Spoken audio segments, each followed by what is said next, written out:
Today we're going to have a look at chord voicings for jazz harmony and comping. So when you're improvising a chord sequence, or if you're improvising a melodic passage or a scale, we're going to look at the way we would voice firstly as a rhythm section, the chords, and how the orchestra, the jazz orchestra, is voiced as well, and the note choices we can make over particular chords. So we're going to look at the full range here. So I'm going to actually start off with a 13th chord.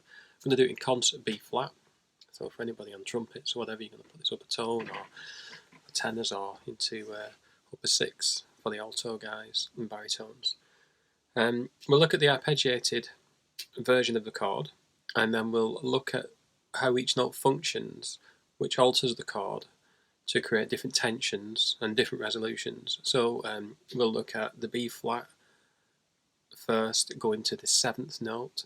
We'll look at the way the 9th behaves, the 11th and the 13th, and why we voice chords in a particular way like this. And this is just one example. There are other ways of doing this, but we'll start off first in B flat.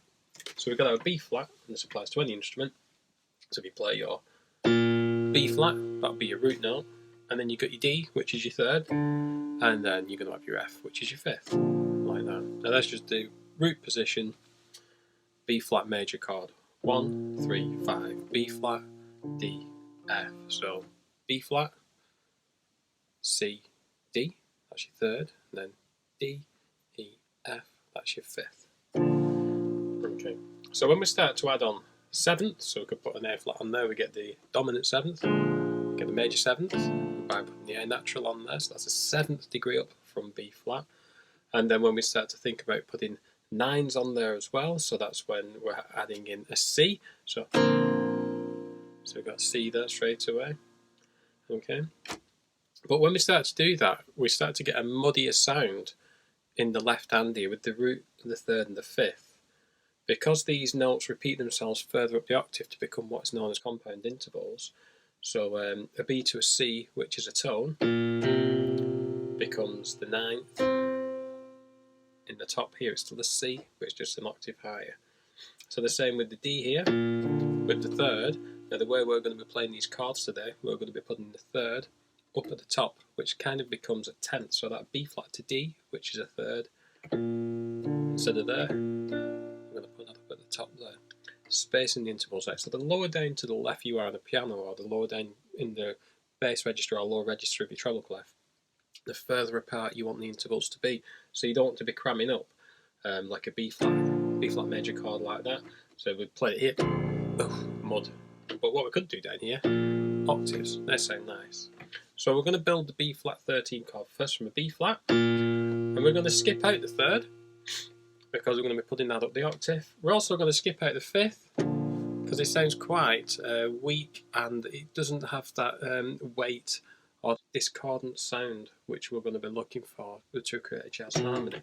So we've got the B flat. So the next interval up we're going to put in is the dominant 7th. So straight away you can hear that.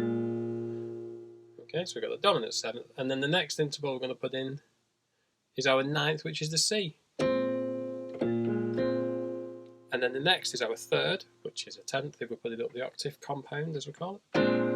And then we're going to put our 13th on top, which is our G. Okay, so there we've got a B flat 13th chord. So as a piano player, that'll suffice. That B flat there could be lower down, so you would have to. Okay, so we've got a B flat 13th chord, B flat 13 dominant. That's a dominant 7th in there. Okay. Now, if you've got a bass player in your band, like we always say, we don't need to get down here with the left hand so high. We don't even have to put in the root note. We could play this as a rootless chord. We could take the B flat out. We could just build it from the 7th, just like that. And then you've got your bass player. He's going to put your B flat in the bottom there, all being well. Okay, so we've got the root note, the 7th, the 9th, the 3rd, which is a compound as a 10th, and the 13th, which is the G, which is just like the 6th of a chord relay. So your 6th interval there, up an octave, gives us our 13th. Okay, now we've got these notes up here, these magic notes. We've got the dominant 7th, 9, the 10th, and the 13th. So what we can do now, we can play B flat 13, flat 9. So we get that C. We're just going to take that down because that's the 9th note. Remember, we're going to take that down the semitone. B flat 13, flat 9. Okay. We could flatten the 13th on there, so we're going to take that G to a G flat. So B flat 13, flat 9, flat 13. Okay, so sounding all very jazz there. And you can hear now that really wants to resolve to the E flat. Okay? Because the more tension we create and the less steady that chord becomes, it wants to tumble down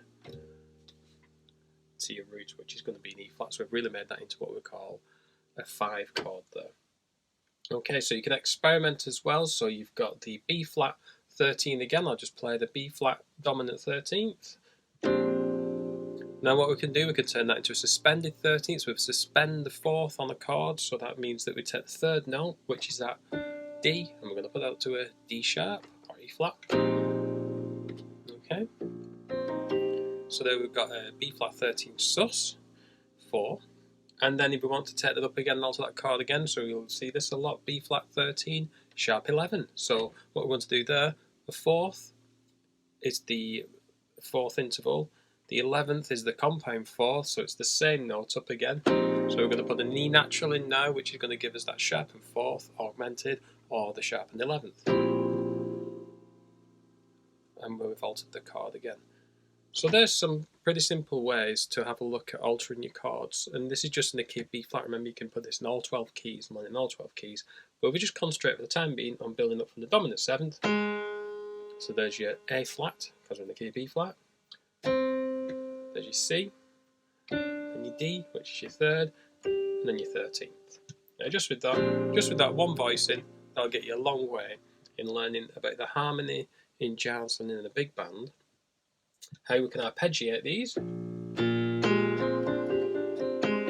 So on your instrument you can arpeggiate them like this. If you was playing on the guitar, you could put for an arpeggio you could put the 3rd and 5th in. Okay. And then you can practice the arpeggio by flattening the 9th. Okay. But if you was improvising as well, you could pick out, because you know the arpeggio, you can pick out the notes you need to fit over the chord. So you get some really nice note choices for your melodic lines as well. So I hope that gives you something to work with there.